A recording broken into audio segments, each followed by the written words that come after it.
चलिए lecture number 3 थोड़ा सा रिवीजन कर लेते हैं। कोई बताइए मुझे कल क्या डिस्कस हुआ था? विशेष कल क्या पढ़ा था बेटा? Conservative and non conservative forces. Yes ma'am. Yes, conservative forces and non conservative forces. कोई डिफरेंस बताएगा क्या होता है? मैम जो कंजर्वेटिव फोर्स होता है वो डिपेंड नहीं करता पाथ पे, and non conservative force depend करता है पाथ पे। यस।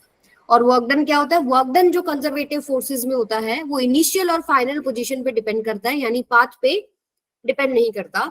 और नॉन कंजर्वेटिव केसेस में पाथ पे डिपेंड करता है। अच्छा, क्लोज्ड लूप का हम लोगों ने केस डिस्कस किया था। क्लोज लूप अगर है और कंजर्वेटिव फोर्स है तो इस केस में आपके पास वर्क डन क्या होगा? जीरो। जीरो। यहां पर क्या होता है? Not zero. Non zero. ठीक है। और इसके अलावा हम लोगों ने डिस्कस किया था कि कोई फोर्स को कैसे पहचाने कि वो कंजर्वेटिव है या नहीं। मान लीजिए कोई भी एक फोर्स है एफ, ये आपको अगर चेक करना है कंजर्वेटिव है या नहीं तो हम इसको वेक्टर फॉर्म में लिखते हैं। सबसे पहले तो F x i cap plus में F y j cap plus में F z k cap. So हमारे पास तीन कंडीशन होती थी। पहली, कर्ल एफ एक्स वाई में curl y, this is equal to curl F y by में curl x. Second, curl F x by में curl z, this is equal to curl F z by में curl x। And last, curl F y bye में curl z, this is equal to curl F z by में curl y। if all three conditions are satisfied, if all three conditions are satisfied, then given force is conservative। तो कई बार ऐसे आपको complicated से questions दे रखे हो, मान लो work done निकालना है। कल भी हम लोगों ने कुछ न्यूमेरिकल्स किए कि भाई ऐसे ऐसे आपको पॉइंट्स दे दिए, आपसे पूछ लिया वर्क डन निकालना है, वेरिएबल फोर्स है। तो उस केस में क्या करो, सबसे पहले फोर्स को ही चेक कर लो। अगर वो कंजर्वेटिव है और क्वेश्चन में हमारे पास क्लोज लूप होता है तो उसका वर्क डन वैसे ही जीरो हो जाएगा। तो बहुत सारी कैलकुलेशन से हम बच जाते हैं अगर हमें ये पता लग जाए कि हमारा जो फोर्स है कंजर्वेटिव है कि नहीं है। आई बात समझ में सबको? चलिए लेट्स चेक। आपको कितना याद है अभी मैंने आपको रिवाइज भी करा दिया। A particle moves along a curve of unknown shape but magnitude of force is constant and always acts along the tangent to the curve। तो इनमें से कौन सा ऑप्शन करेक्ट होगा? क्या बोल रहा है? एक पार्टिकल मूव करता है along a curve of unknown shape, shape नहीं पता हमको, बट मैग्नीट्यूड फोर्स का क्या बोल रहा है कि कांस्टेंट है और हमेशा टेंजेंट रखता है। यानी कहीं पर भी किसी भी पॉइंट पर, मान लो कोई भी कर्व ले लो, जैसे मैंने ये कर्व ले लिया और कोई भी एक पॉइंट उठाया, यहां पर जो फोर्स है, फोर्स का मैग्नीट्यूड क्या है? इसके टेंजेंट मिलेगा आपको। ठीक है। यहां मान लीजिए जो डिस्प्लेसमेंट हो रहा है, स्मॉल डिस्प्लेसमेंट मान लीजिए डीएस है, तो वर्क डन क्या होगा बेटा? F dot DS. यही होगा, मान लो स्मॉल वर्क डन, क्योंकि स्मॉल डिस्प्लेसमेंट की अब बात कर रहे हो, एफ डॉट डीएस। ठीक है। अब डीएस भी इसी तरफ है और फोर्स भी इसी तरफ है, तो आप इसको ऐसे लिख सकते हो, एफ डीएस कोस जीरो, यानी कि एफ इंटू में डीएस। अब बताओ क्या करूं?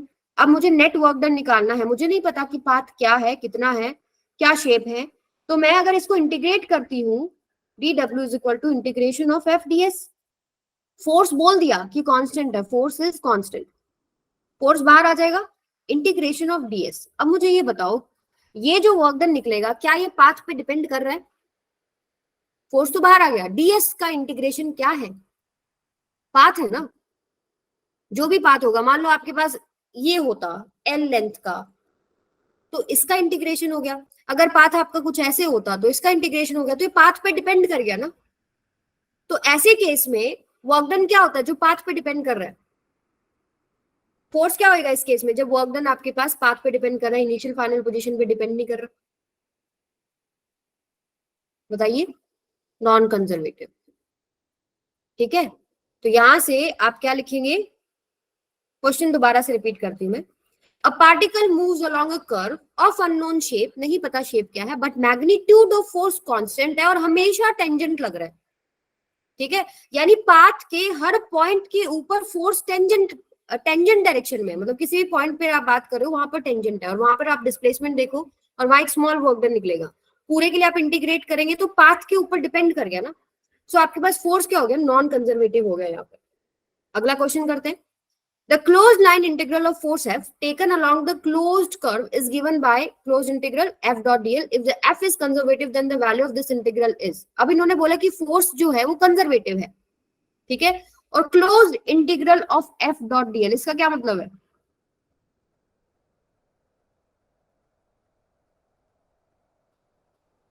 देखो, F is taken along a closed curve, कोई भी कर्व ले लो, रैंडम कर्व ले लेते हैं, ये आपका क्लोज्ड कर्व हो गया। यहां पर किसी भी पॉइंट के ऊपर अगर मान लीजिए आपका जो फोर्स का डायरेक्शन है कुछ ऐसे ऐसे, और जो आपका डिस्प्लेसमेंट है वो ऐसे है, और इनके बीच में एंगल थीटा, तो यहां अगर आप स्मॉल वर्क डन लिखते हो तो क्या आता है, एफ डॉट डीएस, ये लिखते हो ना, एफ डीएस कोस थीटा। अब ये स्मॉल स्मॉल जो वर्क डन है ये सारे आपने ऐड कर दिए, तो क्लोज, ये जो साइन होता है इसका मतलब है क्लोज्ड कर्व के लिए आपने इंटीग्रेट कर दिया वर्क डन को। एफ डॉट डीएल क्या है आपके पास, वर्क डन है, ठीक है, यहाँ पर डीएस लिखा है, यहाँ डीएल ले लो। अब इसको आपने इंटीग्रेट करा है फॉर क्लोज्ड लूप, और work done for closed loop when force is conservative क्या वैल्यू होती है, बताओ? ये आपके पास क्या है, work done for closed loop, yes 0 होती है बिल्कुल, एंड एफ इज कंजर्वेटिव। तो इस केस में आपके पास आंसर क्या हो जाएगा, ए। आई बात सबको समझ में? क्लोज लूप के लिए अगर फोर्स कंजर्वेटिव है तो नेट वर्क डन 0 होता है, और वर्क डन कैसे निकलता है, फोर्स डॉट डिस्प्लेसमेंट।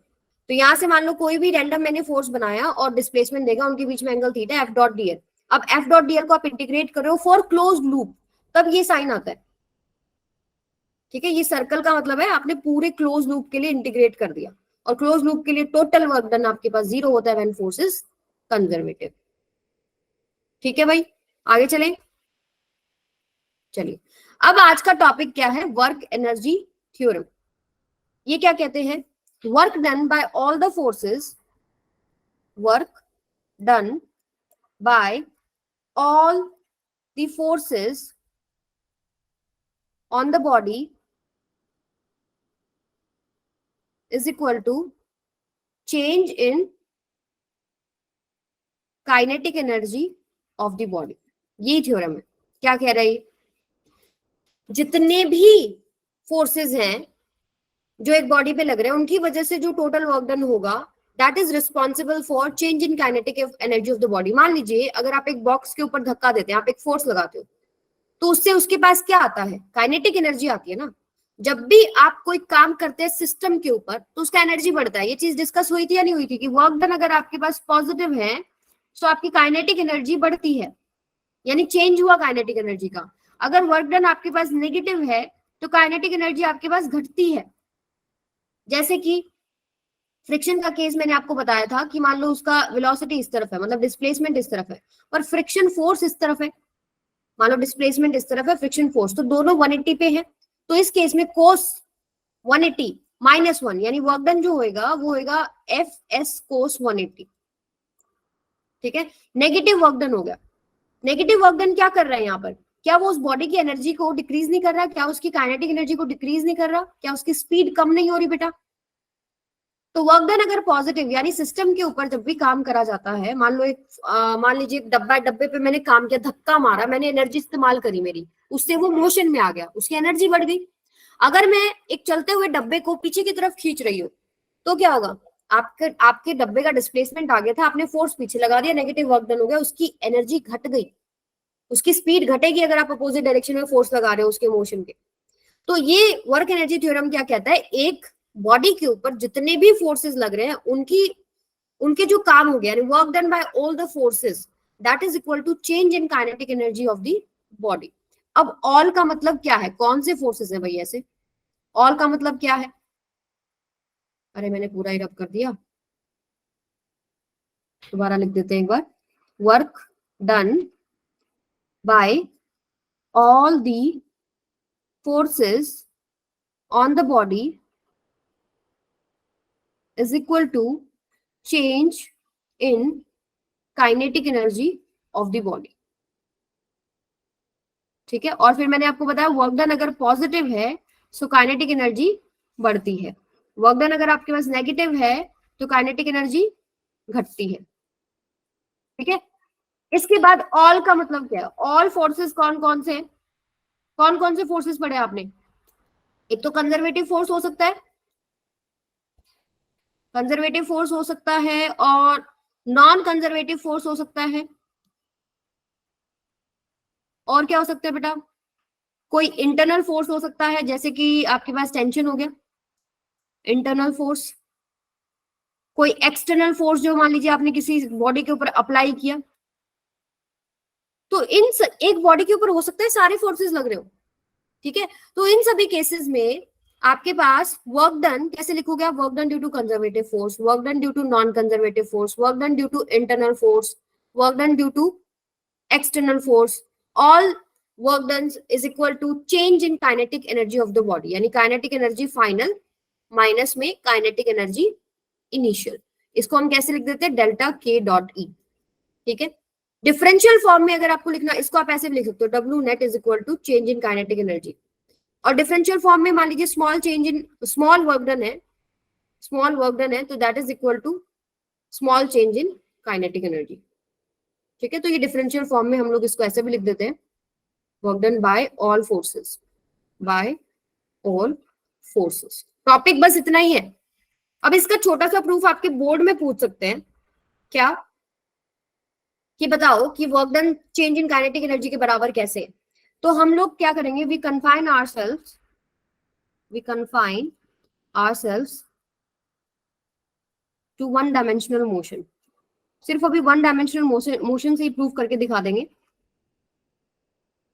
मान लीजिए कोई भी ऑब्जेक्ट है जिसका मास m है, ठीक है, और वो ऑब्जेक्ट v इनिशियल वेलोसिटी से चल रहा है, देन उसका v फाइनल वेलोसिटी हो गया और उसके ऊपर एक फोर्स f लगा, यानी उसका मास अगर m है इनटू में एक्सेलरेशन।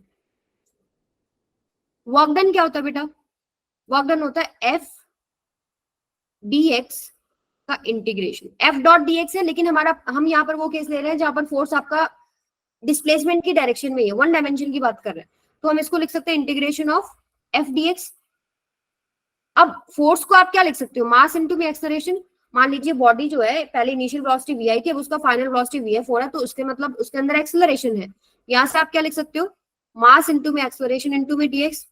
अभी देखो एक्सेलरेशन होता है dv बाय में dt, इसको आप dx से मल्टीप्लाई करो, dx से डिवाइड करो। इसको हम कैसे लिख सकते हैं? dv बाय dx, और आपके पास क्या हो जाएगा? dv by dx, dx by dt। dx by dt क्या होता है?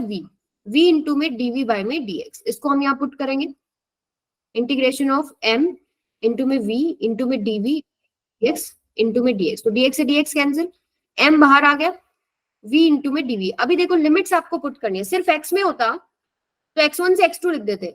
अब अगर मैंने वेलोसिटी में बदल लिया तो इनिशियल वेलोसिटी उसकी vi है और फाइनल वेलोसिटी उसकी vf है, तो vi से vf, यहां से आपके पास m integration of v with respect to dv क्या होता है? v स्क्वायर बाय में 2। लिमिट्स आप पुट करेंगे v initial up to v final.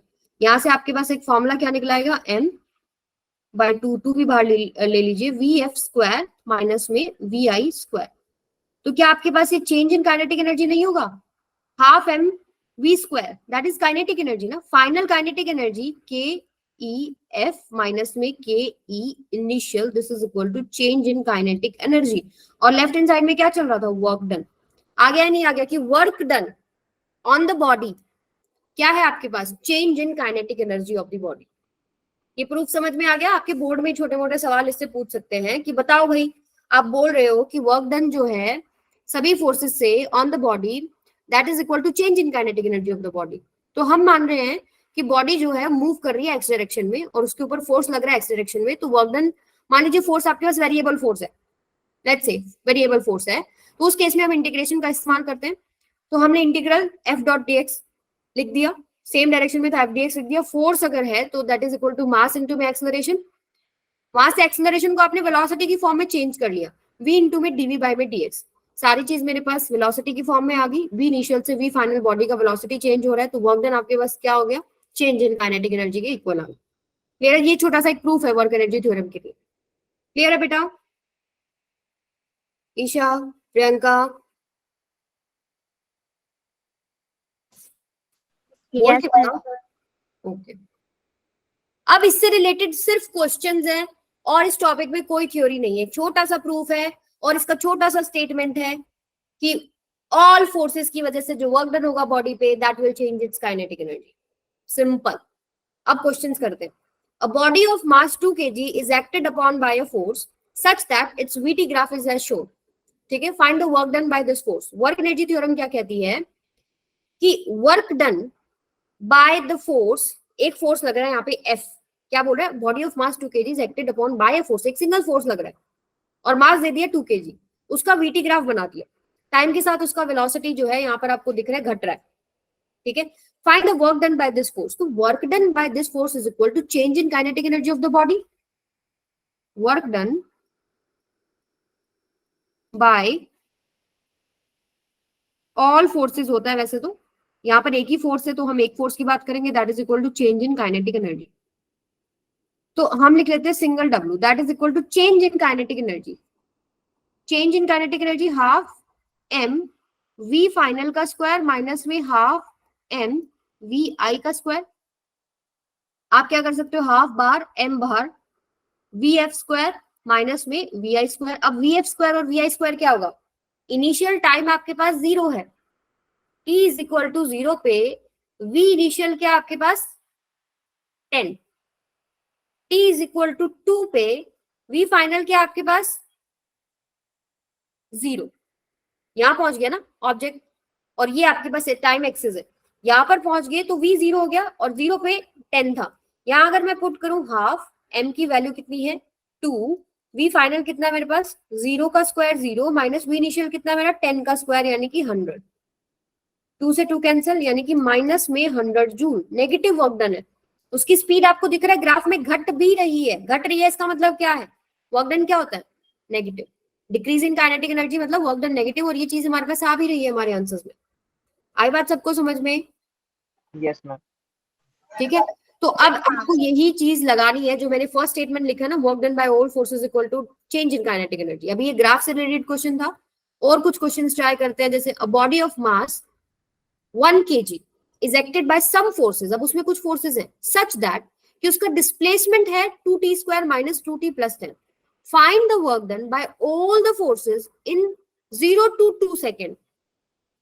ठीक है, 0 से 2 सेकेंड कैसे करेंगे बताओ, आपके पास 2 मिनट है, ट्राई करो। छोटा सा हिंट दे देती हूँ, डिस्प्लेसमेंट दे रखा है ना, डिस्प्लेसमेंट से आप वेलोसिटी निकाल सकते हो। वेलोसिटी क्या आएगा ds बाय में dt। ठीक है, यहां से वेलोसिटी निकालो। टाइम की दो कंडीशन दे रखी है, एक 0 एक 2 सेकेंड। यहाँ पर v इनिशियल आ जाएगी, यहाँ पर v फाइनल आ जाएगी। यूज योर थ्योरम एंड बताइए मुझे क्या आंसर आएगा।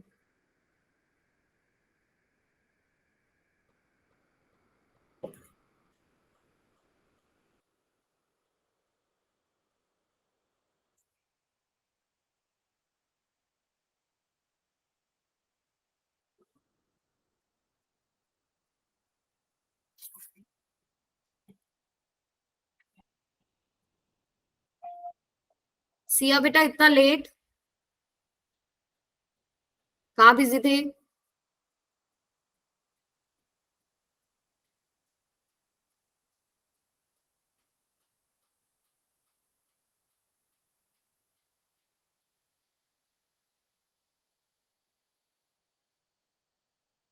नाजो आजकल बोलती नहीं क्लास में,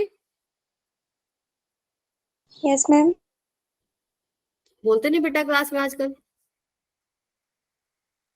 मैम क्या बोले? समझ में आ रहा है? Yes ma'am. ओके, इसका एक बढ़िया सा डीपीपी क्रिएट करके देती हूँ मैं आपको।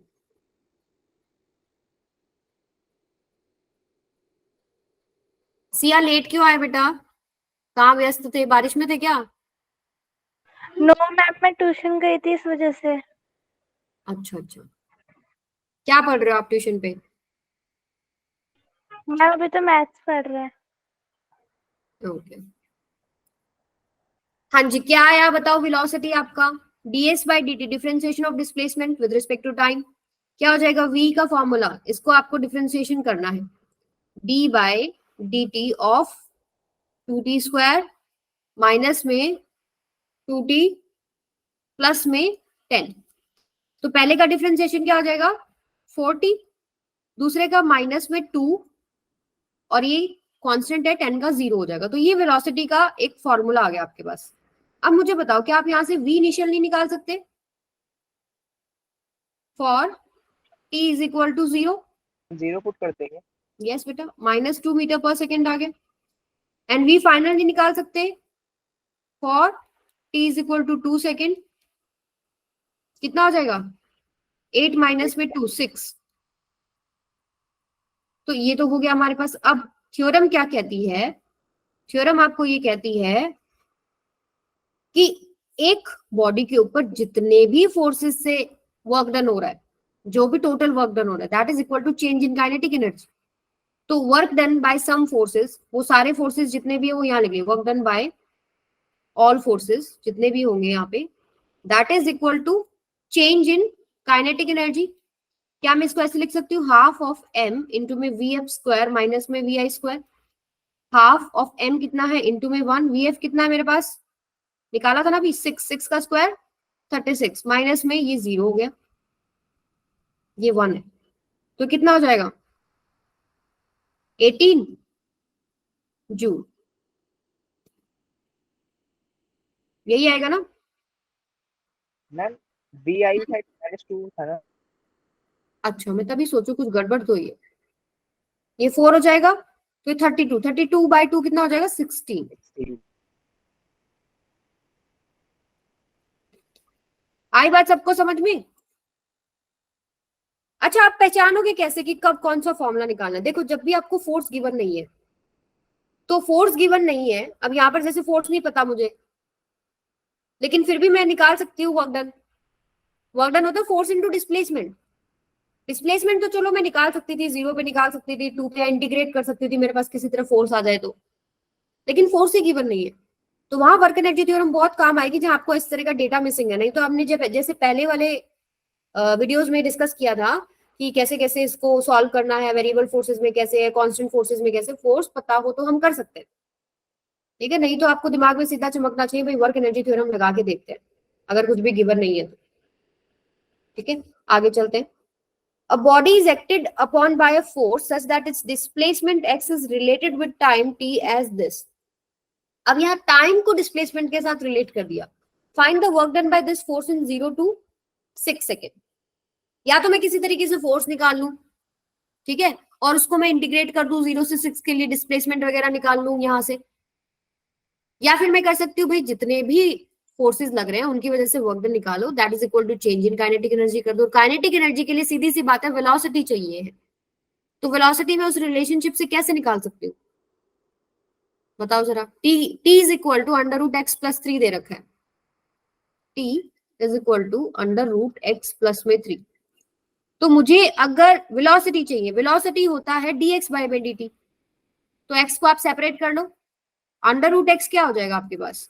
t माइनस में 3, स्क्वायर कर दो दोनों तरफ, x इक्वल्स टू क्या हो जाएगा? t माइनस में 3 का होल स्क्वायर। अब कर लो इसको with respect to t differentiation, इसको ओपन भी कर सकते हो आप, a² plus b² minus 6t, तो dx/dt क्या हो जाएगा आपके पास? 2t माइनस में 6, यही आएगा। देख लो कहीं कैलकुलेशन गड़बड़ कर रखी हो मैंने, ठीक है। ठीक है। अब यहां पर मेरे पास वेलोसिटी आ गई टी की फॉर्म में, और टाइम मुझे पता है 0 से 6 के लिए निकालना, तो वी इनिशियल क्या होगा? T is equal to 0 put कर दो, -6, और वी फाइनल क्या होगा? टी की वैल्यू 6 पुट कर दो, 12 में से 6 गया 6, ठीक है। अब देखो, work done due to all forces क्या होता है? Change in kinetic energy half of m v F square minus में we I square. Half of m कितना दे रखा है, नहीं दे रखा, चलो देखते हैं। वी एफ स्क्वायर क्या है, 6 का स्क्वायर 36, माइनस वी आई क्या है, -6 का स्क्वायर 36। ये आंसर क्या बन गया, ये तो 0 बन गया। तो यहां से एक इंपॉर्टेंट रिजल्ट निकल के आता है कि अगर आपके पास स्पीड नहीं बदलती, जैसे आपके पास वेलोसिटी क्या होती है, वेलोसिटी होता है जिसमें मैग्नेट डायरेक्शन भी है और मैग्नीट्यूड भी है, पर आपको पता है काइनेटिक एनर्जी जो होती है ना, हाफ एम वी स्क्वायर, कल भी मैंने डिस्कस किया था कि काइनेटिक एनर्जी, अच्छा लास्ट टॉपिक हमने यही डिस्कस किया था कि काइनेटिक एनर्जी क्या होती है, फ्रेम ऑफ रेफरेंस पे डिपेंड करती है, स्केलर क्वांटिटी होती है, हमेशा पॉजिटिव होती है, डायरेक्शन पे डिपेंड ही नहीं करती।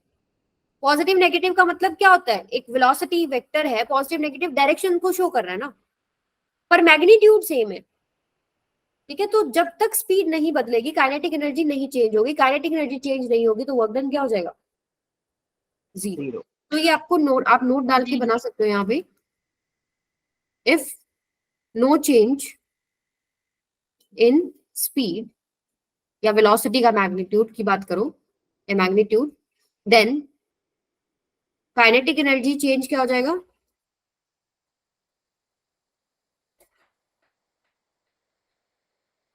Then change in kinetic energy is 0। ठीक है, implies work done is equal to 0 हो जाएगा बाय ऑल फोर्सेस। ठीक है, चलो अगला क्वेश्चन ट्राई करो, ये आप लोग ही बताओगे इसका answer. If m equals to 2 kg and v is equal to alpha under root x, if some force is acted on this body, then find work done due to all forces from x equals to 0 to b। कीजिए जरा try.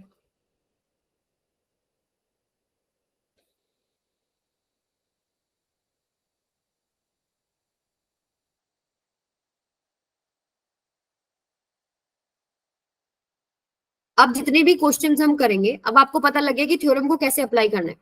आप लोग निकालोगे, try करोगे, 2-2 3-3 4 minute ले लो, चाहे कोई दिक्कत नहीं है, क्वेश्चन निकालो यहाँ पर क्लास में, तभी आपकी प्रैक्टिस बनेगी।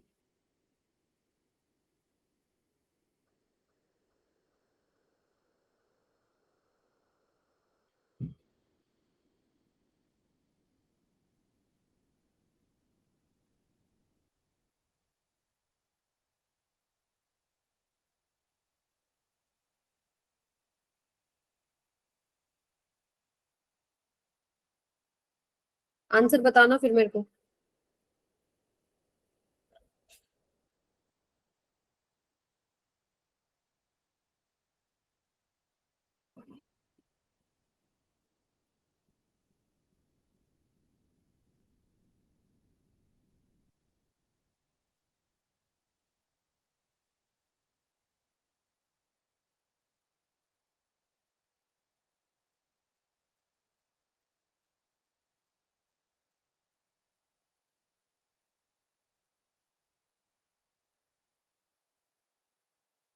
निकाल रहे हो कि नहीं, निकाल रहे हैं मैम। अच्छा ठीक, निकाल। मैम सिया एक दो बेटा, हाँ ऑप्शन दे जी दो, हाँ जी। एक दो। क्या कह रहे हो शेष, मैम ऑप्शन दे दो। ऑप्शन दे दो, ऑप्शन मेरे को क्रिएट करने पड़ेंगे फिर। चलो ऑप्शन देती हूँ मैं तुम्हें। हम्म,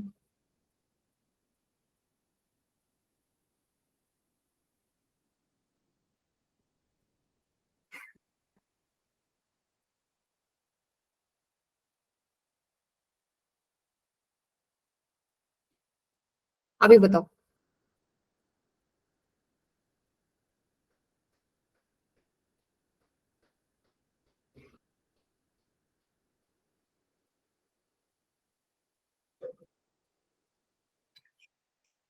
B, yes very good, B is the right answer. अब देखो क्या बोल रखा है, निकालना है किसी को, बी तक पहुंचना है। थोड़ा सा और मैम, एक मिनट। थोड़ा सा क्या, थोड़ा सा टाइम और मैम, थोड़ा। हाँ हाँ बिल्कुल करो। अब तो आंसर मिल गया, अब तो पहुंचा दोगे तुम लोग।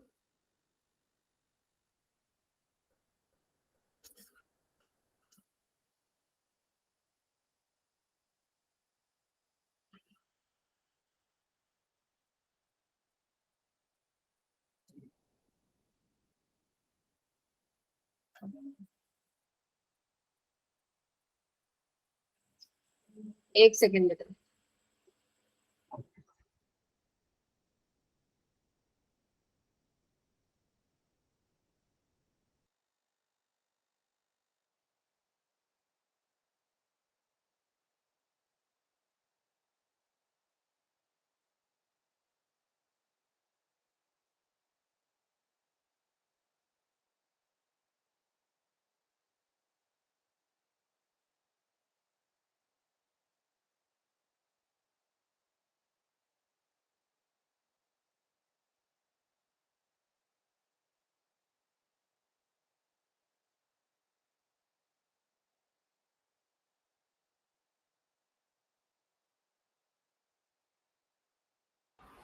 हाँ जी, सॉरी, अभी घर में थोड़ा ड्रिल वगैरह कुछ काम चल रहा है।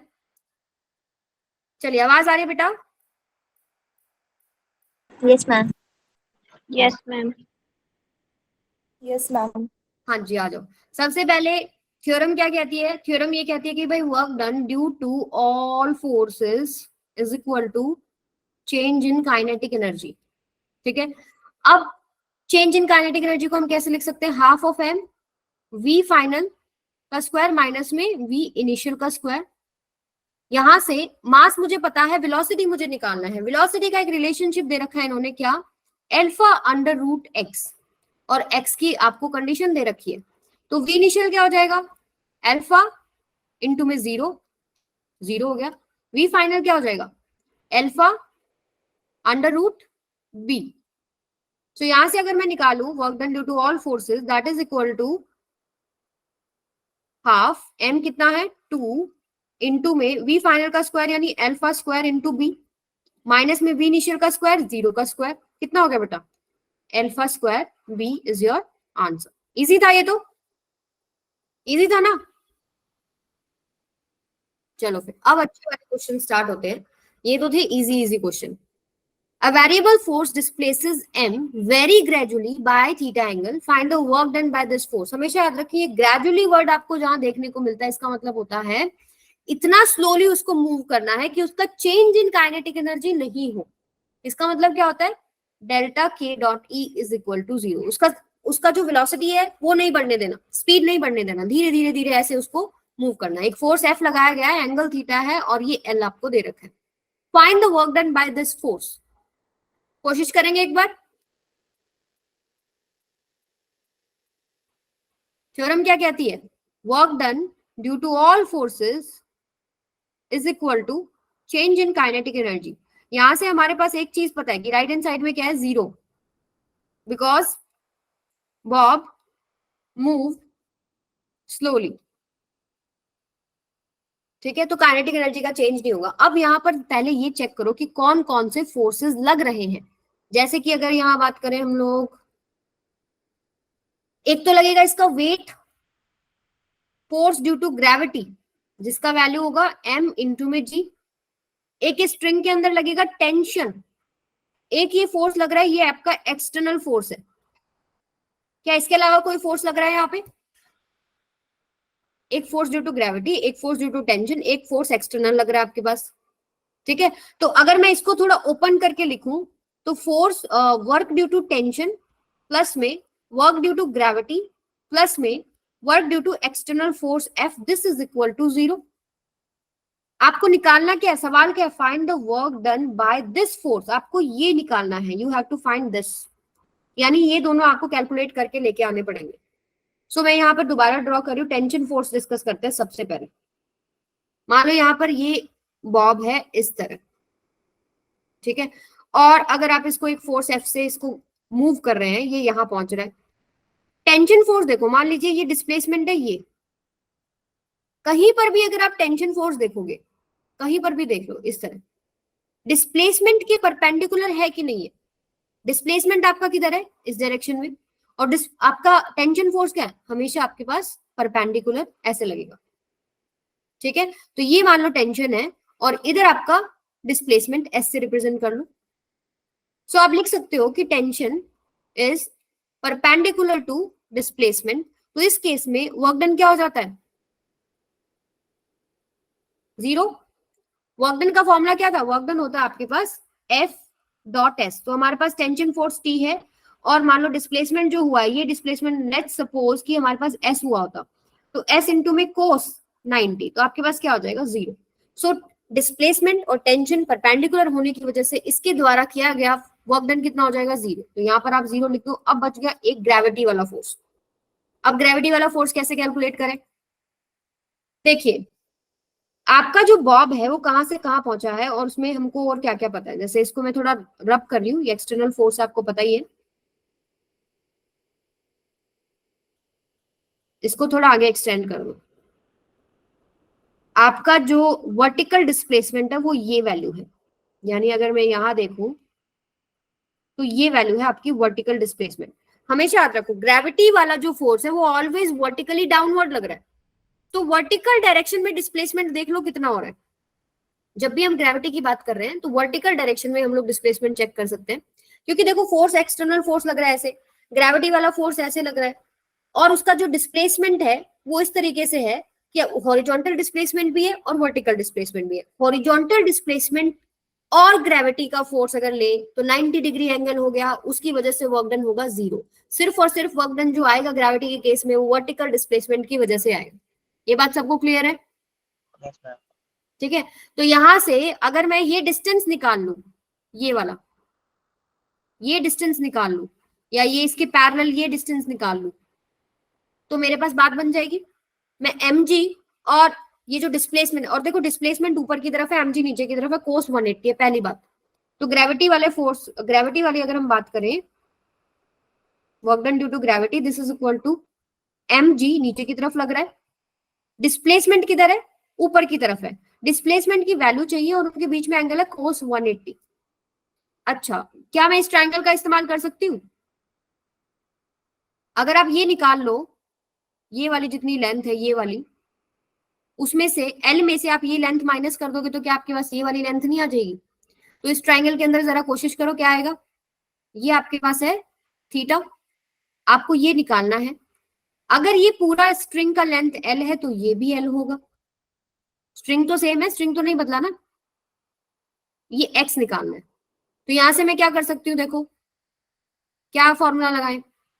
पहली बात तो अगर आप कंपोनेंट से समझ सकते हो तो कंपोनेंट भी हो जाएगा, जैसे ये L cos थीटा, ये x की वैल्यू L cos थीटा होगी, और अगर ये निकालनी होती तो L sin थीटा हो जाती।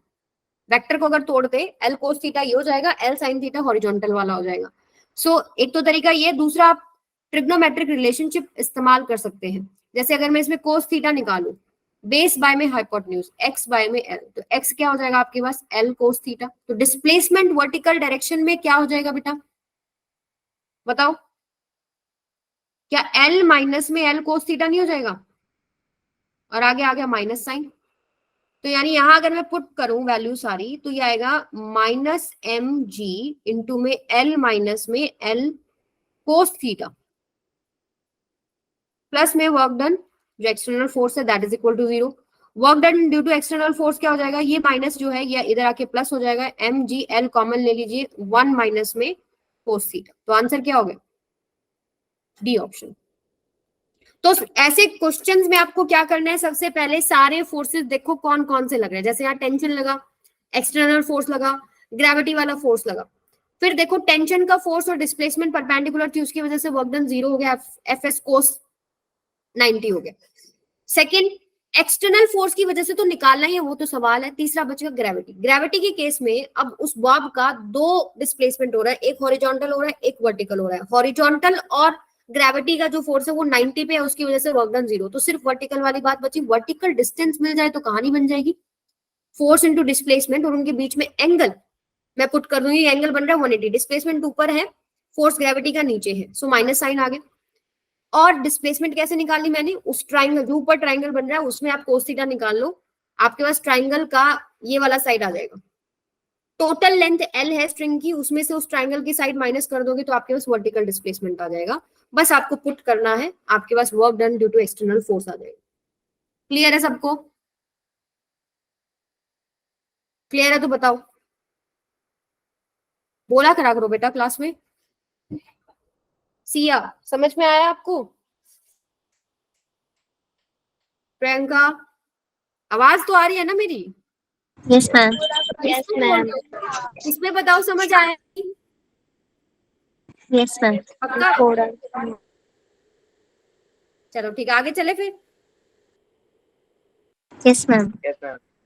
चलो ये लोग ये क्वेश्चन ट्राई करो। चलो, a ball of mass 5 kg is dropped vertically through a height of 20 meter and it gains a speed of v is equal to 10 meter per second after 20 meter. Find the work done by gravitation force and air friction. Work done bye gravitation तो आप solve कर सकते हो, air friction के लिए data नहीं पता तो उसके लिए हमारे को एनर्जी थ्योरम इस्तेमाल करनी पड़ेगी। एक बॉल है जिसका मास कितना है आपके पास 5 kg, इसको ड्रॉप किया गया है through a height of 20 metre एक सेकेंड रुकिए बेटा, ये 20 मीटर है और जो फाइनल वेलोसिटी है वो आपके पास कितनी है, 10 मीटर पर सेकेंड। इनिशियल वेलोसिटी अगर आप ड्रॉप कर रहे हैं तो कितनी हो जाती है, 0। अब इसको सॉल्व करो।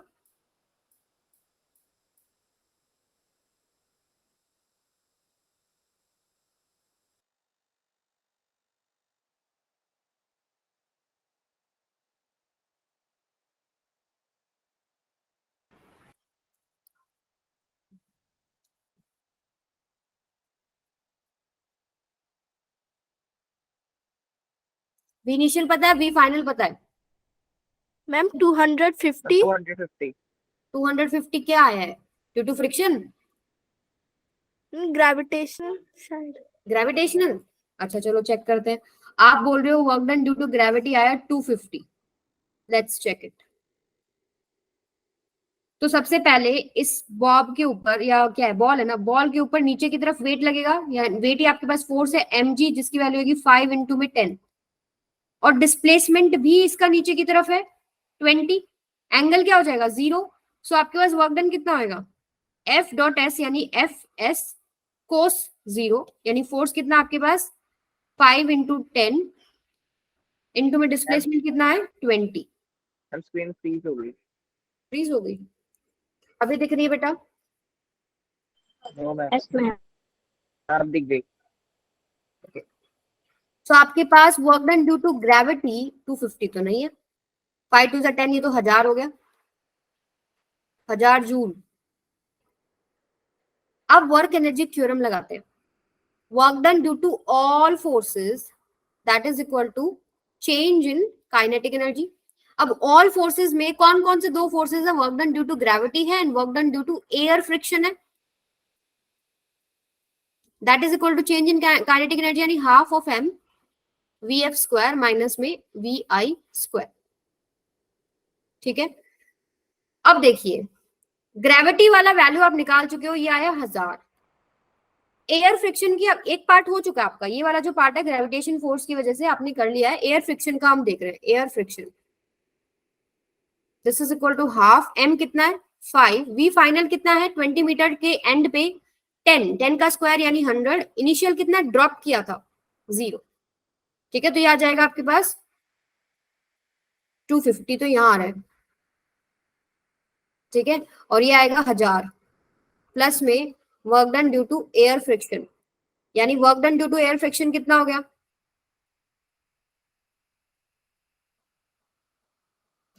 -750 जूल।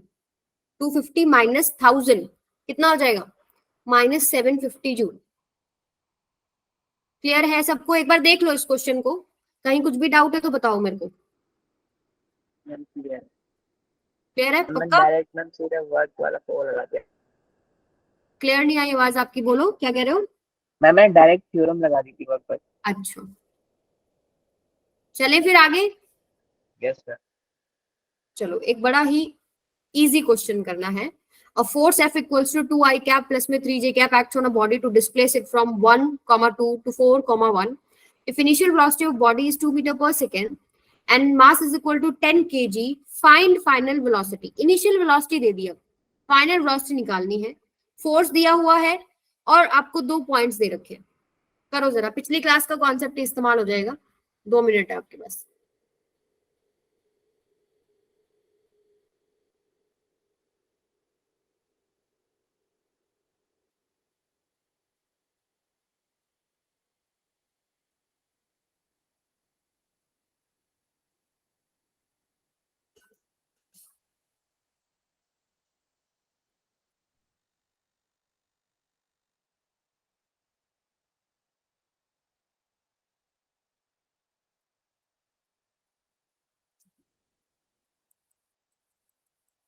आदित्य समझ में आ रहा है बेटा, यस मैम। निकालो फिर।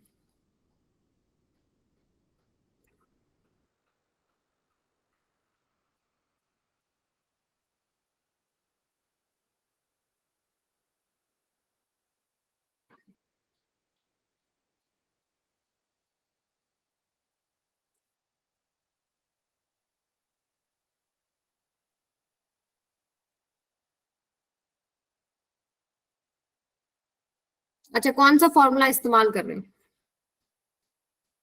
अगर थ्योरम की बात करो तो थ्योरम तो ये कहती है work done due to all forces that is equal to change in kinetic energy. ठीक है, चलो half of m we final square minus में वी इनिशियल स्क्वायर, जिसमें आपको क्या दे रखी है, इनिशियल वेलोसिटी तो दे रखी है, मास दे रखा है, वी फाइनल आपको निकालना है। लेफ्ट हैंड साइड में work done due to all forces, यहाँ पर एक ही फोर्स लग रहा है 2i कैप प्लस में 3j कैप, तो इसकी वजह से वर्क डन कैसे निकालोगे? क्या ये कांस्टेंट फोर्स है, वेरिएबल फोर्स है? पहले तो ये बताओ। Variable force. Ma'am variable. Variable है, देख लो। कोई एक्स वाई कंपोनेंट थोड़ी है बेटा जिसकी आप वैल्यू बार बार पुट करोगे तो आपके पास वेरिएबल आ रहा है। वेरिएबल कब है? जब उसमें एक्स वाई जेड कंपोनेंट है जिनके आप अलग अलग वैल्यू पुट करो तो फोर्स की अलग अलग वैल्यू आ रही है, तो कांस्टेंट वैल्यू होगी। इसका मैग्नीट्यूड कितना हो जाएगा? अंडर रूट 2 का स्क्वायर प्लस में 3 का स्क्वायर। ठीक है, सो आपके पास फोर्स क्या है? 2i कैप प्लस में 3j कैप। बस ये दो डायरेक्शंस में आपके पास लग रहा है, बात इतनी है। और आपके पास दो कोऑर्डिनेट दे रखे हैं 1,2 एंड 4,1, यानी यहां से यहां पर इस फोर्स लगने की वजह से डिस्प्लेसमेंट हुआ। तो क्या यहाँ पर आप पोजीशन वेक्टर नहीं निकाल सकते? आर वेक्टर क्या हो जाएगा? 4 माइनस में 1 3i कैप, 1 माइनस में 2 माइनस में j कैप, या फिर आप इसको ऐसे भी लिख सकते हो भाई R1 आपके पास है i कैप प्लस में 2j कैप एंड R2 आपके पास है 4i कैप प्लस में j कैप। ऐसे लिखते हैं ना कोऑर्डिनेट्स को। अब यहां से आप अगर r वेक्टर निकालना चाहते हो that is equal to R2 minus में R1, तो यही आ जाएगा आपके पास। या कोऑर्डिनेट को डायरेक्ट माइनस कर लो, x वालों के लिए i लगा दो, y वालों के लिए j, z वालों के लिए k, तो r आ गया। वर्क डन का एक फॉर्मूला किया था हम लोगों ने, अगर i j k की फॉर्म में दे रखा होता है तो वर्क डन होता है f डॉट s, यानी f 2i कैप प्लस में 3j कैप, इसका डॉट प्रोडक्ट लेना है। डिस्प्लेसमेंट, अब डिस्प्लेसमेंट मैंने यहाँ पर r पोजीशन वेक्टर r दे रखा है तो इसको r ले लेते हैं, तो 3i कैप माइनस में j कैप, यहां से आपके पास आएगा 3 to 6i कैप माइनस में 3j कैप। ये है वर्क डन। आई बात सबको समझ में? यस। अब देखो इसको कैसे यूज कर सकते हैं हम लोग। अच्छा सॉरी, यहाँ पर आपके पास क्या हो जाएगा? आई कैप और जे कैप नहीं आएगा ना, आई डॉट आई जब करोगे तो हट ही जाएगा। डॉट प्रोडक्ट लेना आता है ना, जैसे इसको आप इससे मल्टीप्लाई करते हो तो 3 to 6 I dot I, I dot I क्या होता है? 1। फिर आप मल्टीप्लाई करते हो इसको आई डॉट, जैसे 2 इंटू में -1 कांस्टेंट मल्टीप्लाई हुआ -2 आई डॉट जे 0 होता है, तो सेम 1 बनता है, बाकी सब 0 बनेगा। तो हम सीधा मल्टीप्लाई करते हैं तो 2 इंटू 3, ये आपके पास 6, 3 इंटू -1 -3, तो आंसर आपके पास आएगा 3 जूल। ठीक है, तो यहां पर आप 3 पुट करोगे, 3 2 6 बाय में मास कितना है? 2। This is equal to v F square minus में वी आई स्क्वायर कितना है? 4, यानी वी एफ स्क्वायर क्या हो गया आपके पास? 2 1 2 3 सो ये आपके पास आएगा 3 प्लस में 4, यानी वी एफ आपके पास क्या हो गया? Under root 7। देखो कोई कैलकुलेशन मिस्टेक है क्या? आर ठीक निकाला हम लोगों ने, 1 माइनस 4, देखो यहाँ माइनस आएगा, सॉरी फाइनल माइनस इनिशियल करना होता है, 4 माइनस 1, ठीक है, 4 माइनस में 1, फाइनल पॉइंट्स में से इनिशियल माइनस करेंगे, 4 माइनस में 1 3i कैप, 1 माइनस में 2 माइनस j कैप, ठीक है बिल्कुल। ये तो ये आएगा 3i कैप माइनस में j कैप, इधर आपके पास है 2i कैप प्लस में 3j कैप, तो ये हो जाएगा 6 माइनस में 3 यानी 3 मैंने यहाँ पुट कर दिया क्योंकि एक ही फोर्स था, हाफ ऑफ m, ये 3 को 2 से मल्टीप्लाई कर लिया, मास में नीचे ले गई, मास कितना था? 2 नहीं, मास 10 है बेटा, मास 2 नहीं है, मास 10 है, कटेगा नहीं फिर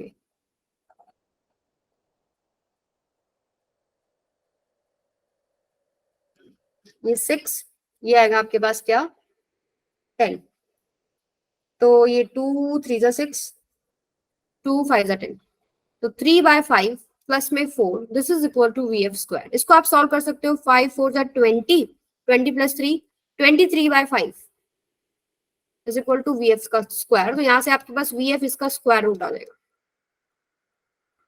क्लियर है सबको? मतलब वो कैलकुलेशन मिस्टेक हो गया थोड़ा सा, मैंने यहाँ पर 2 मीटर पर सेकेंड पुट कर दिया था मास को, जो कि 10 है। क्लियर है सबको? तो डॉट प्रोडक्ट लेके वर्क डन निकाला, वर्क डन की वैल्यू पुट करी, एक वेलोसिटी पता थी और एक नहीं पता थी, तो एक अननोन वेरिएबल तो आप निकाल सकते हो ना। चले आगे। Yes ma'am. अब करते हैं एक अच्छे लेवल का question. Force acts always such that it is tangential to the surface of hill. क्या कह रहा है? फोर्स ऐसे लग रहा है कि it is tangential to the surface of hill, find the work done by force.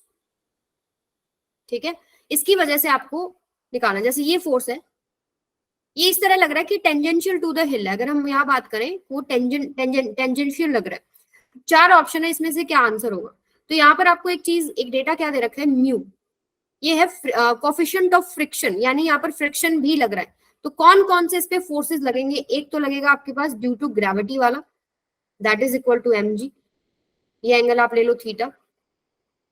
और लगेगा इस पे एक फ्रिक्शनल फोर्स पीछे की तरफ, और इस पे लगेगा एक नॉर्मल रिएक्शन परपेंडिकुलर इस तरह। और आपको याद हो थोड़ा बहुत, अगर हम इसको खोलें तो ये एंगल थीटा बनता है। अगर ये एंगल थीटा है और यहाँ आपके पास कोई ब्लॉक रखा है, इसका वेट तो वर्टिकली, जस्ट सीधा वर्टिकली डाउनवर्ड होता है, और ये नॉर्मल रिएक्शन को हम पीछे एक्सटेंड करते हैं तो थीटा होता है। तो इसके हम कंपोनेंट लेते थे, याद है? कैसे आएगा? Ma'am mg cos theta. Yes, तो ये mg है और ये हो गया आपके पास mg cos थीटा, और एक नीचे की तरफ आएगा mg sin theta. sin theta. ठीक है, अब देखते हैं क्या कर सकते हैं हम लोग। पहले तो थ्योरम हमारे पास क्या कहती है कि work done due to all forces, this is equal to change in kinetic energy. ठीक है, अब देखो क्या कर सकते हैं, कोशिश करो एक बार। ऑल फोर्सेस में क्या क्या फोर्सेस है? पहला तो नॉर्मल रिएक्शन, वर्टिकल डायरेक्शन में कोई मोशन नहीं है, तो n इक्वल्स टू होगा आपके पास mg cos थीटा।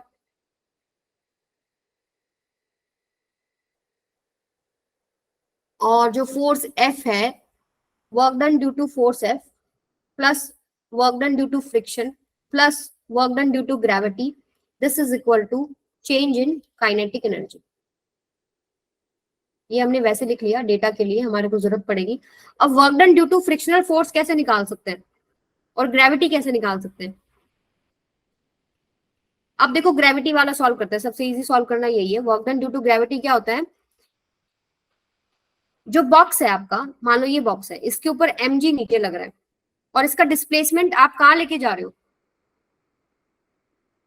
मान लो आप यहां से इस पॉइंट पर लेके जा रहे हो, तो इसका वर्टिकल डिस्प्लेसमेंट हुआ है कि नहीं हुआ है? कितना वर्टिकल डिस्प्लेसमेंट हुआ है? हॉरिजॉन्टल भी हुआ है, लेकिन हॉरिजॉन्टल के लिए ग्रेविटी वाला फोर्स 90 डिग्री पे है। हॉरिजॉन्टल डिस्प्लेसमेंट L हुआ है। अगर नीचे से आप ब्लॉक को ऊपर लेके जा रहे हैं, हॉरिजॉन्टल के लिए वर्क डन कितना होगा बेटा? 0, क्योंकि ग्रेविटी और डिस्प्लेसमेंट कितने पे हो गया? 90 पे। लेकिन वर्टिकल में डिस्प्लेसमेंट कितना है? h। तो क्या मैं इसको ऐसे नहीं लिख सकती माइनस में mgh, क्योंकि h ऊपर है mg नीचे है। तो आप f डॉट एस खोलेंगे, एफ एस कोस 180, f हमारे पास यहाँ mg है, डिस्प्लेसमेंट हमारे पास h है, तो mgh, और कोस 180 की वजह से माइनस आ गया। तो ये बात सबको समझ में आई? बताओ, बताइए भाई, ये बात सबको समझ में आई? Yes ma'am. अब बात करते हैं नॉर्मल रिएक्शन की वजह से जो वर्क डन होगा। यहाँ सच्ची एक वर्क डन और आएगा, work done due to normal force. Normal जो फोर्स है वो भी तो फोर्स है ना, जो सरफेस पे लग रहा है, लेकिन यहाँ पर आपके पास वर्टिकल डायरेक्शन में कोई डिस्प्लेसमेंट ही नहीं है, इसलिए आपके पास ये क्या हो जाता है? 0। इसलिए मैंने वो लिखा नहीं पहले। क्या ब्लॉक आपका ऐसे मूव कर रहा है ऊपर नीचे? ये वाला जो है ये इसके साथ बैलेंस्ड है ना, और ये डायरेक्शंस में फोर्सेस हैं जो उसको मोशन करा रहे हैं। तो यहां से आपके पास work done due to normal force क्या हो जाएगा? 0। अच्छा, आप इसको दूसरे तरीके से भी समझते हो, n equals to mg cos theta है, तो work done due to normal force क्या लिख सकते हो आप? F डॉट एस फॉर्मूला होता है। तो फोर्स आपके पास नॉर्मल है, और डिस्प्लेसमेंट जो हो रहा है वो आप बताओ 90 पे हो रहा है क्या? जैसे ये अगर ब्लॉक है इसके ऊपर नॉर्मल फोर्स तो ये लग रहा है और उसका डिस्प्लेसमेंट तो इधर हो रहा है, तो एंगल 90 हो गया ना। तो n और जो भी आपका डिस्प्लेसमेंट है मान लीजिए s इंटू में cos 90, तो ये आपके पास 0 हो गया। एक तरीका ये भी है, ठीक है बेटा। ये नॉर्मल रिएक्शन का एंगल समझ में आया ना। डिस्प्लेसमेंट देखो, ऐसे हिली एरिया पे डिस्प्लेसमेंट के परपेंडिकुलर नॉर्मल फोर्स है, सो उसकी वजह से वर्क डन क्या हो जाएगा, 0 हो जाएगा। समझ में आई? मैम यस बेटा। मैम जो ये ग्रेविटी वाला फोर्स है मैम, हम्म। इसमें तो डिस्प्लेसमेंट के साथ एंगल दूसरा होगा ना, 180 नहीं होगा ना? क्यों? ग्रेविटी वाला फोर्स और डिस्प्लेसमेंट, देखो ये जो आप कह रहे हो ना थीटा, ये कंपोनेंट लेने के लिए किया आपने। इधर mg cos थीटा है और इधर आपके पास कुछ वैल्यू है, लेकिन आपका जो इस ब्लॉक के ऊपर जो ये फोर्स लगेगा वो ऑलवेज डाउनवर्ड है, और इसका जो वर्टिकल डिस्प्लेसमेंट है वो तो ऐसे ऊपर ही चलेगा ना, ऐसे कोई एंगल नहीं लेना आपको, ठीक है। डिस्प्लेसमेंट इस ब्लॉक का या तो हॉरिजॉन्टल देखे या वर्टिकल देखे। हॉरिजॉन्टल के लिए वर्क डन 0 क्योंकि एंगल 90 हो गया। अब सिर्फ वर्टिकल डिस्प्लेसमेंट है। आई बात सबको? Yes ma'am. ठीक है, तो यहां से आपके पास क्या हो गया, कोस 180 होगा क्योंकि डिस्प्लेसमेंट ऊपर है, फोर्स नीचे है। हम लोग mg cos थीटा के लिए नहीं निकाल रहे, हम लोग mg के लिए निकाल रहे हैं, और mg वर्टिकली डाउनवर्ड है और डिस्प्लेसमेंट वर्टिकली सीधा ऊपर है। सो यहाँ से हमारे पास एक चीज आ गई, ग्रेविटी वाला आ गया और नॉर्मल रिएक्शन का 0 आ गया। अब बचा फ्रिक्शनल फोर्स का। अब देखो एक ब्लॉक है, जैसे अगर मैं इस ट्राइंगल को बनाऊं, ये देखिए, अगर मैं एक यहाँ इस पॉइंट को थोड़ा सा जूम कर रही हूँ, ये वाला जो पोर्शन है ना, ये ब्लॉक है, ठीक है। इसके ऊपर एक फ्रिक्शनल फोर्स लग रहा है और मान लो इसका डिस्प्लेसमेंट हुआ आगे की तरफ ds, स्मॉल डिस्प्लेसमेंट, इस पे फ्रिक्शनल फोर्स लग रहा है। फ्रिक्शनल फोर्स की वैल्यू आपको पता है ना, म्यू n होती है। Work done due to friction क्या है, म्यू इनटू में n, ये कोएफिशिएंट ऑफ फ्रिक्शन और ये नॉर्मल रिएक्शन। तो म्यू और n क्या है आपके पास, mg cos। यस बेटा, कोई बोल रहा था अभी?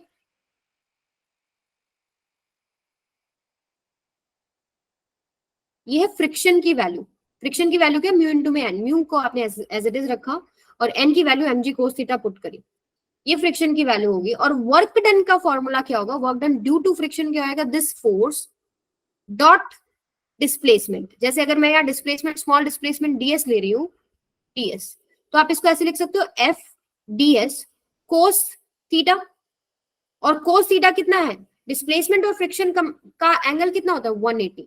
सो f ds cos 180, यानी आप लिख सकते हो माइनस में f ds, यानी f की वैल्यू अगर आप पुट करें माइनस में म्यू mg इंटू ds। कुछ गड़बड़ कर दी हम लोगों ने। f डॉट ds, ठीक है, f ds cos थीटा हो गया, ठीक है। इसको यहीं पर चेंज करेंगे, देखो इसको 180 नहीं पुट करो एक बार,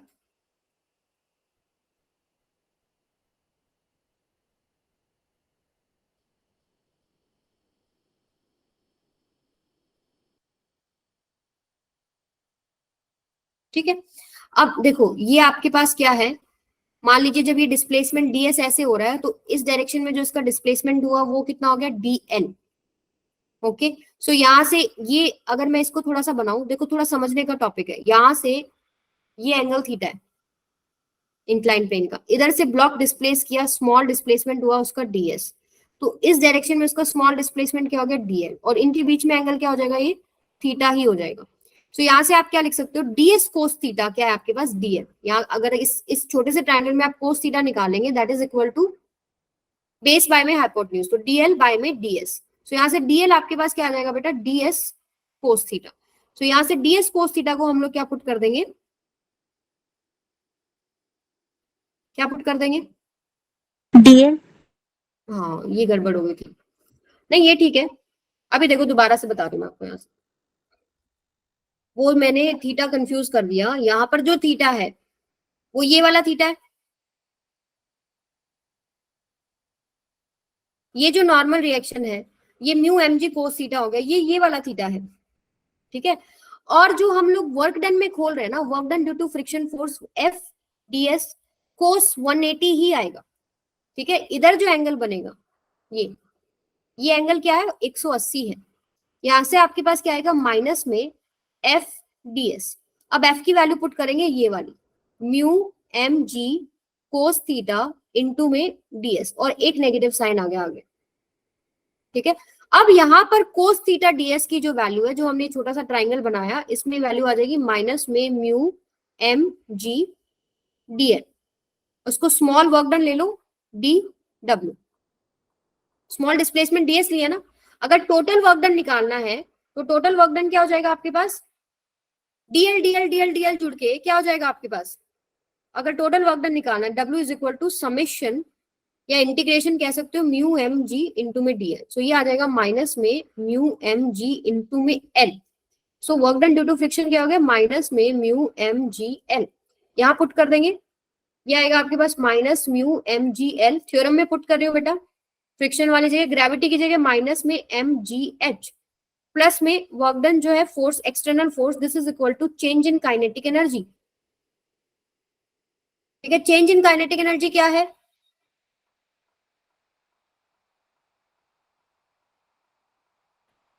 ये फ्रिक्शन वाला सोल्यूशन है, ये थोड़ा सा अंडरस्टैंड करना पड़ेगा, इसको दोबारा पढ़िएगा। अब बताओ यहाँ पर चेंज इन काइनेटिक एनर्जी दे नहीं रखा ना, तो आप लिखिए यहाँ पर ग्रेजुअली, हमने बहुत स्लोली मूव किया। ठीक है, तो आपके पास क्या हो जाएगा, चेंज इन काइनेटिक एनर्जी 0। यहां से आपके पास वर्क डन जो एक्सटर्नल फोर्स का है, that is equal to mu m g l plus में एम जी एच। तो कौन सा ऑप्शन करेक्ट है आपका, डी। ठीक है, दोबारा से रिपीट कर देती हूँ, थोड़ा सा कंफ्यूजन हो गया था आप लोगों को और मेरे को। देखो यहां से क्या हो रहा है, ये एक ब्लॉक है, इस ब्लॉक पे ग्रेविटी वाला फोर्स लग रहा है नीचे की तरफ, एक इसमें फ्रिक्शनल फोर्स लग रहा है और एक इस पे एक्सटर्नल फोर्स लग रहा है, एक नॉर्मल रिएक्शन वाला फोर्स लग रहा है। तो सबसे पहले mg को सॉल्व किया। mg का तो सीधी सीधी बात है, mg और वर्टिकल डिस्प्लेसमेंट, क्योंकि mg जब आपके पास एक ब्लॉक को आप मूव कर रहे हो तो ये वाला फोर्स तो हमेशा नीचे की तरफ है, और उसका एक हॉरिजॉन्टल डिस्प्लेसमेंट हुआ, एक वर्टिकल डिस्प्लेसमेंट हो। हॉरिजॉन्टल डिस्प्लेसमेंट के लिए एंगल 90 हो गया, तो वो वर्क डन 0 हो गया। सिर्फ वर्टिकल डिस्प्लेसमेंट वाला वर्क डन आएगा, that is equal to minus में mgh, क्योंकि mg नीचे है, h ऊपर है, उनके बीच में एंगल कितना हो जाएगा, 180। So minus mgh। Normal reaction के लिए वर्क डन 0 क्यों हो गया, क्योंकि नॉर्मल रिएक्शन हमेशा सरफेस की परपेंडिकुलर लगता है, और डिस्प्लेसमेंट आपके पास ऐसे है, तो एंगल 90 बन गया। तो डिस्प्लेसमेंट जो भी मान लो s हो गया, और जो फोर्स है वो नॉर्मल रिएक्शन है, fs cos 90, तो उसकी वजह से वर्क डन 0 हो गया। फ्रिक्शन का थोड़ा सा सॉल्व करने वाला था। फ्रिक्शन का जो फोर्स होता है उसकी वैल्यू होती है म्यू इनटू में n। अब ये मूव कर रहा है, तो लेट्स से आपके पास काइनेटिक फ्रिक्शन है, उस केस में आपके पास ये क्या हो गया, म्यू इनटू में n की वैल्यू क्या होती है, mg cos थीटा, क्योंकि ये आपके पास वर्टिकल डायरेक्शन में इस तरीके से मूव नहीं कर रहा, तो ऊपर वाला फोर्स नीचे वाले फोर्स को बैलेंस करेगा। सो यहाँ से आपके पास n equals to mg cos theta put किया, फ्रिक्शन फोर्स आ गया। अब फ्रिक्शन फोर्स को ही उठाया, स्मॉल डिस्प्लेसमेंट ds लिया, हम लेके तो उसको ऊपर जा रहे हैं ना, और डिस्प्लेसमेंट पीछे हो रहा है, उसको आप लेके आगे जा रहे हो, फोर्स पीछे है, तो एंगल कितना बनता है इनके बीच में, 180। So small work done due to small displacement ds, f ds cos 180। cos 180 को मैंने माइनस पुट कर दिया, f ds। अब f की वैल्यू मैंने यहाँ से उठा के पुट कर दी, म्यू mg cos थीटा। ठीक है, अब यहाँ पर मैंने थोड़ा सा दिमाग क्या चलाया कि भाई चलो ठीक है, डिस्प्लेसमेंट ds है, तो मैंने यहीं पर एक छोटा सा ट्राइंगल बनाया। अगर ये एंगल थीटा है, तो यहाँ अगर आप एक ट्राइंगल बनाते हो, इसी लाइन के अगर पैरेलल बना रहे हो, जैसे इस लाइन के मैंने एक पैरेलल ऐसे बना दिया यहाँ पे, तो ये अगर एंगल थीटा है, ये भी थीटा हो गया, स्मॉल डिस्प्लेसमेंट ds हो गया, और ये आगे थोड़ा सा डिस्प्लेस हुआ dl, इसके अंदर cos थीटा निकाला तो dl equals to ds cos theta. dl ही क्यों लिया, क्योंकि यहाँ l था, तो उसके लिए स्मॉल चीज क्या हो जाएगी, dl। तो यहाँ से cos थीटा ds को dl पुट कर दिया। अब ये स्मॉल डिस्प्लेसमेंट dl की वजह से बन रहा है, जो हॉरिजॉन्टल है, ऐसे dl dl dl जुड़ेंगे तो आपके टोटल क्या बनता है, l। तो यहाँ से work done due to friction आएगा माइनस म्यू mgl। ये सारा हमने इस वर्क एनर्जी थ्योरम में पुट कर दिया, ग्रेविटी वाला, नॉर्मल रिएक्शन वाला, फ्रिक्शन वाला, प्लस में जो एक्सटर्नल फोर्स है, ये तो निकालना था, एक्सटर्नल फोर्स की वजह से work done, that is equal to 0, क्योंकि ग्रेजुअली लेके गए, आराम से लेके गए, change in kinetic energy 0। So mu mgl plus में mgh is your answer. Clear है सबको, ज्यादा फास्ट तो नहीं हो गया, Yes. क्लियर हो गया ना। थोड़ा फ्रिक्शन वाला खुद करके देखना, कुछ भी डाउट हो मुझे ग्रुप में अपने तुरंत पूछना। ठीक है, कहीं पर भी कुछ भी समझ में नहीं आए। ओके एक मैम। ट्राइंगल है, ये वाला जो ट्राइंगल है, एक बार आफ्टर क्लास इसी क्वेश्चन को दोबारा देखेंगे, ये वाले ट्राइंगल को ऑब्जर्व करेंगे, ये अगर समझ में आ जाता है तो फिर इसमें कुछ दिक्कत नहीं। एफ का आपको फॉर्मूला पता है, म्यू एन होता है n m g cos theta होता है, work done f dot d s होता है, ठीक है, बस ये एक बार चेक कर लेना। ये क्वेश्चन आप लोग ट्राई करेंगे, आपका होमवर्क क्वेश्चन है। तो आज का लेक्चर हम यहीं तक रखते हैं। Okay okay ma'am.